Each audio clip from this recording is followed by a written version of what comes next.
Hello there, welcome to my channel. I'm Christine and today we're going to be talking about the Tower of Destruction, the tower, the blasted tower, the Maison de Dieu. Hopefully I'm saying it is one of the trumps, and I'm hoping I'm saying that correctly. But before I do that, I wanted to thank everyone who subscribed and people who've left comments, and also I got a comment left by, which I just need to have a look, by Tierra, Princess of Wands, who asks me, what do I think about the little white book that comes with the Playing Card of Marseille by Ryan Edwards? And I have to admit, I do own this deck and I really should use it more. I think that opens like that. I may have done a review, I can't remember, and it's not really a little white book, it's actually a substantial, I'll just put under the camera, substantial book. And I think she may have been asking, Tierra, or Princess of Wands may have been asking about the playing cards aspect of it, but it is very much a genuine book. And we'll have a little look while we're here, because we're going to be doing the tower. So we'll leave that open there. But as you can see, it's quite a genuine little book, and you could learn to read using just the white book from this. What just quickly before we move on, what you can do is you can get yourself an exercise book and allow one page, and I'd suggest foolscap, because if you're going to be on a journey with all this, and then you can put all your meanings down and leave a space, and then you can work with a set of meanings and test readings just by simply, how we said the other day, asking what's happening for me today. And it doesn't matter what you're using, whether it's playing cards, Lenormand, Sibylla, tarot, any divination, and put down what meaning you use in the exercise book, and then go back to feedback, leave the initials of it, just say you used the meanings in this book, and then you can just go back and check. And what will happen is you'll either work out what meanings seem to work, and be prepared. There's been a lot of research done into psychic services, psychic readers, psychic anything, and to be fair, we're right about 50% of the time, and there's a reason for that, because you can make a psychic prediction and then find that when you've conveyed that to the client, the person goes out and has the free will, which is very important, to do as they want. And they go, well, I'm not doing that. Or they can say, well, I'm just going to go along my merry life and see how this plays out. But there can be other circumstances, like, okay, there may have been a prediction made about something, and then COVID come, and someone who thought they were going to start an interesting job, just say they went to a card reader and was told, yeah, your job's going to be interesting, da-da-da-da-da, and then COVID hit, and that may not have happened as expected. However, that is still on one level something interesting, because they might have been working from home when they thought they were going to work. I don't know, I'm just trying to give you the drift of it all. So and you were asking the cards, and the cards are saying at this point in time is what they're saying. But by all means, put it to the test, because that's what I've done over the years. And that's why now when people say to me, what system are you using when you're reading playing cards, blah blah blah, or whatever, and I go, I don't know, because what I did a long time ago, and I don't have them anymore, was I bought a big deck of playing cards. This is slightly off topic and I apologize for that, and I used to write different people's meanings in that were out there and in books and what I've been told, and I'd use different colored pens, because these are cardboard, and then I would do the pen thing even, and go with it like that and test it out based on what I knew, what I'd heard from other readers, what my mother had told me. And I was also fortunate enough, when I was reading at markets in the 90s to meet other readers, and I knew a reader that used to say no when, and this is the 90s, remember, whenever the star card comes up, that would be a card that represented pregnancy, and other people would have the Empress's pregnancy. So you also, the beauty and what is part of the attraction of divination and card, and particularly card reading, but all divination, is you get your own style. You get your own what means right for you. And what I'm sharing is what as I've found for me, or books I've picked up, which I'll share. But also, then there comes into it all when you're actually reading for someone, you know the book meaning, but a little voice is saying, say this, and you say it, think, what the hell? And the person says, you know, you were spot on with that reading. So that's the intrigueness of it, the attraction, I guess, at a subconscious, unconscious level. But what I'm sharing is what I know, and a lot of it, after these years, I can't remember where I have gotten that from to cite stuff, because it's been this blending and merging and recipe cooking, like cooking, over the years, where somewhere you decided to add a pinch of this and see how it worked out, and a pinch of that. So it's a little bit like cooking. So I hope that's clarified. But by all means, back to you, Tiara, I hope I'm saying that right, Princess of Wands. This is a wonderful book. So now, for those of you who have been patiently waiting for me to talk about the Tower card, a reason I wanted to talk about the Tower card was because it's probably one of the most freaked out cards there is. Because a lot of times death card might turn up, and I think a lot of people are intelligent enough these days to go, well, I know I'm not going to die next week, so they understand that. But with the Tower, oh my goodness, when you look at it. And another thing I want to share about reading cards is that you can sit there and say the cards as much as you want, and the person who is sitting with you, your client, your friend, your sitter, they will read what they see in it. And you've got to maybe look at their body language and see maybe they need a little bit of explaining if they've sort of gone stiff and white and scared, which used to happen, not so much these days, but is possible. If they've never had a tarot reading before and have built up something in their mind about it.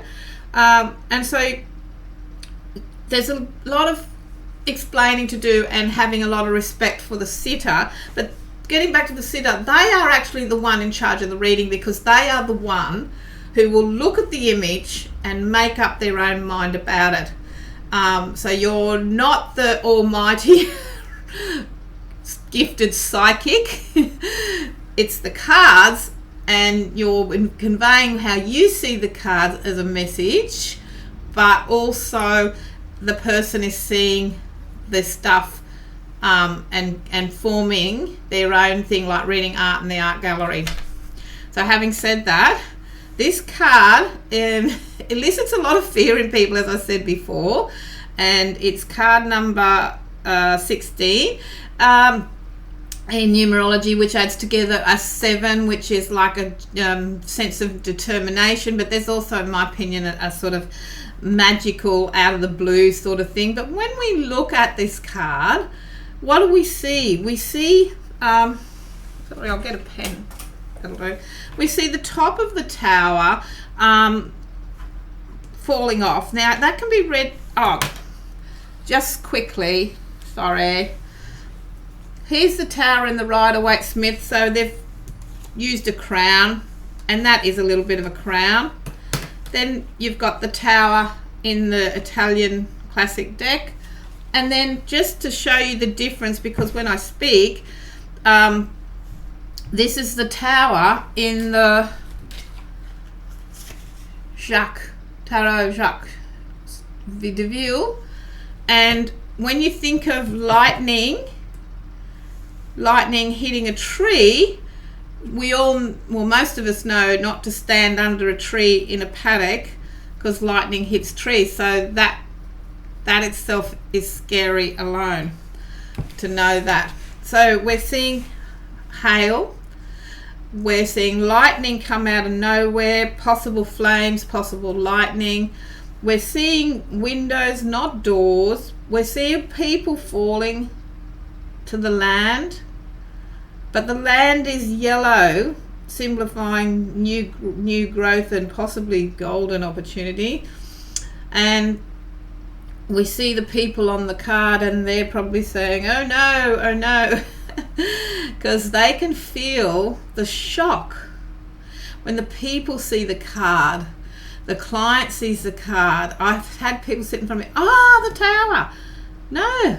And the tower is this unpredictable energy. And it gives this sense of it happening fast. Unexpected. Things are getting shaken up because it's all out of the blue.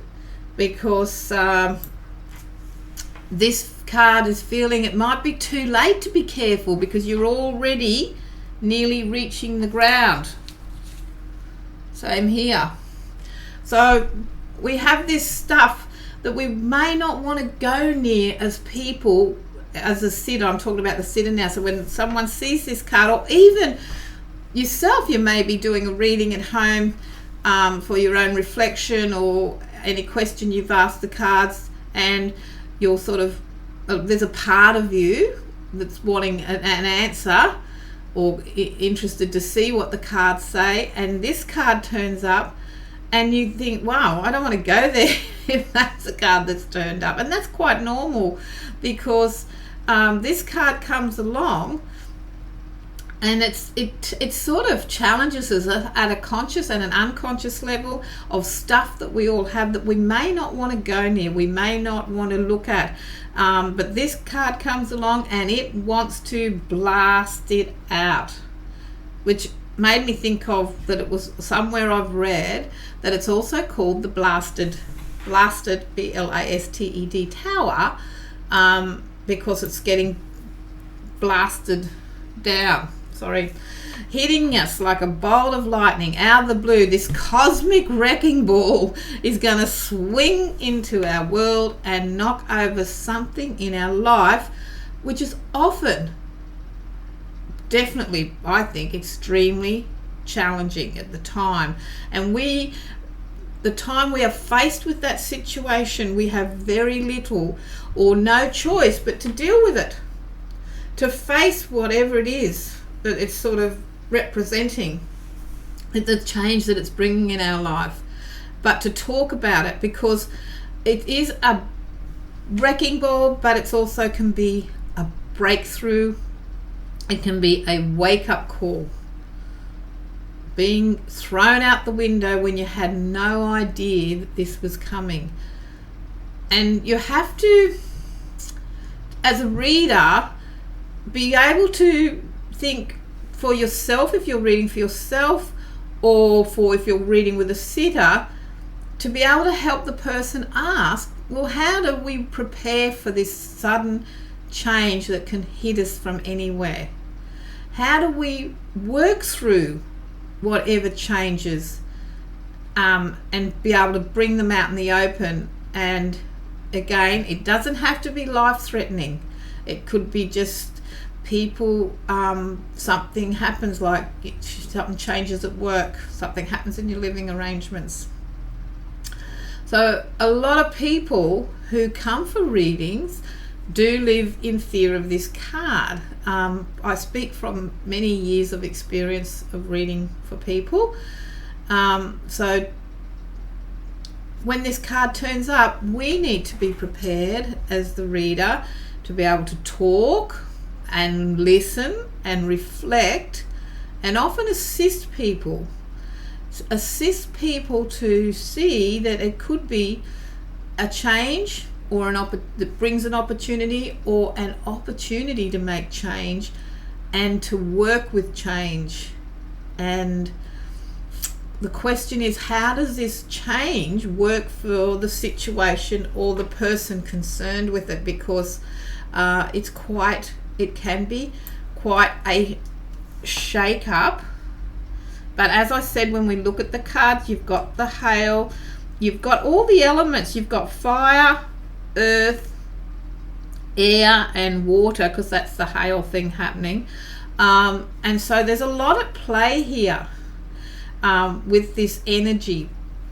And a lot of people are feeling that what may be lost, what may be gained, what new possibilities as they are landing. Because in this particular card with the Gramont deck, the people's faces aren't actually scared. Actually, with none of them, the faces aren't that scared. So perhaps it is, yeah, I can deal with it if there's sort of who will guide me to deal with it. Because sometimes we realize and we need to be reminded that it's a change of circumstances in work, your relationship, or a change in your life direction, and that we live in a whirlpool full of change. And change can unlock new energy and new possibilities. And this is our chance to listen to our client and reflect to our client and help them possibly see this if they are distraught. Because this could be a chance to play by your own rules. And when I look at this, I see perhaps the people decided to jump. She decided to jump out of the window instead of take the door, because this man is coming out the back and maybe there's a door at the back, but he decided to jump out a window. So it was a choice involved. I'm getting out now while I can. I don't know. There's a lot to it, and you have to, if you know the client situation, that helps. Because what makes me think of this is the card before it in the sequence is the devil, and you have all this suppression happening here. And then maybe it's the thing, well, I feel tired and suppressed, I want change. And you might be this person in this card or that person up there, and you decide that you are going to escape and make a go for it. So you can suddenly see yourself being free of worrying about what other people think. Just imagine that. Just imagine what it would be like to have taken the risk and sort of be free from what other people think, and to be able to do what you can do. So you can use the Tower to help yourself create change. And it is the card before the Star, so it sits in between these two cards, and perhaps it creates from a time of things not being right, but you may not have wanted to look into it or face it or admit it or any of those sort of things. It might have been all at an unconscious level, or there may have been avoidance coping, or something that you may not knew wasn't quite that right, but it was going along okay. And then there's this disruption, and there's this chance to make a jump for it or get out or something, or you just get thrown out by something that unexpected with the cosmic lightning coming, and then you have a chance for renewal and hope. So that's just in the sequencing of that. And maybe you have this chance to do something you've never done before. Imagine if you are at the will to make the choice and take this next step that you need to do something you've never done before, whatever that may be. And you can ask yourself then, when you've reached here, how does it feel to be free? How does that feel? Because what comes next, you can think. with that, and perhaps it's a sense of freedom involved with that.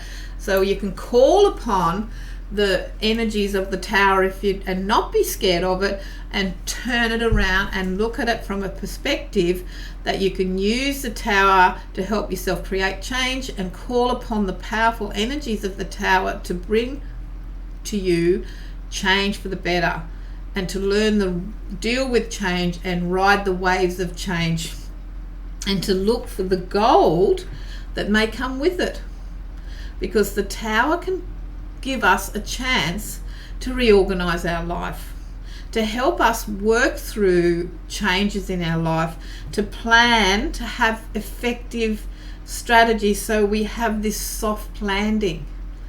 So you can look at the card with the client or yourself and say, well, it looks like they're getting prepared for a soft landing.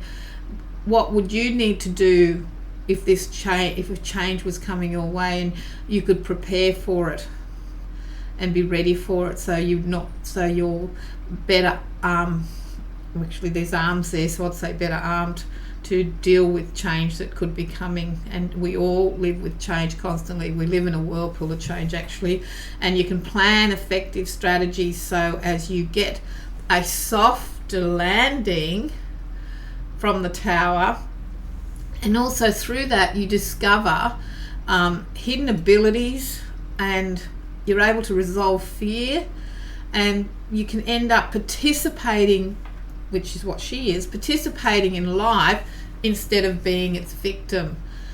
I hope that makes sense, but while I'm at it, I just remembered Playing Card Marseille. What does the answer say in this? La Maison de Dieu, I hope I'm saying it right, the tower disrupts and chaos continues. So I imagine he's talking, following on from the devil. While the tower still stands and the two figures fall, the flames knock off the crown. Did they rain from above or explode from within? Are those dots stars, embers, fireworks, discos, lights, confetti, or brimstone? Context dictates it all, and the context would be the client's situation, the client's question, or your own situation and your own question that you ask the cards, because it's all about context. There is one constant with this card, however, and that is change. Whether disastrous or fun, things have been shook. They not what they were. The status quo, which is this, has become obsolete. But this card could also represent a party as much as an accident, and perhaps an auto accident with the Chariot if followed by the Priestess. And the Chariot is card number 7, and this is 16, which becomes a 7, and it links with the Chariot, I might add, as far as an energy of determination to happen. And sometimes we can avoid change, but sometimes it's determined to happen. And when the person is going through change, it often may not help to say lightly, oh, don't worry, you look back on this and laugh. It's important that you still are respectful and reflect, but they're generally, over the years, I have found when I've talked with people, they do come back, and sometimes people contact me 1 or 2 years later and talk about something and say, you know, that it did happen, but it worked out for the best, and things like that. So you get everything fixed. You can reassemble yourself with that and be in charge and pour the healing waters on and have hope, and know with hope you will get through this. So I hope that's made sense.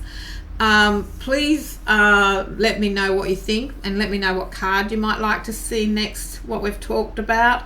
I'd love to hear your experiences when the Tower card has turned up for you in a reading, and how you sort of have, under what circumstances, and how you had a soft landing? Were you able to create a soft landing for yourself, or assist your client or friend have a soft landing? And thank you for watching, and I look forward to seeing you on the next video. Bye for now.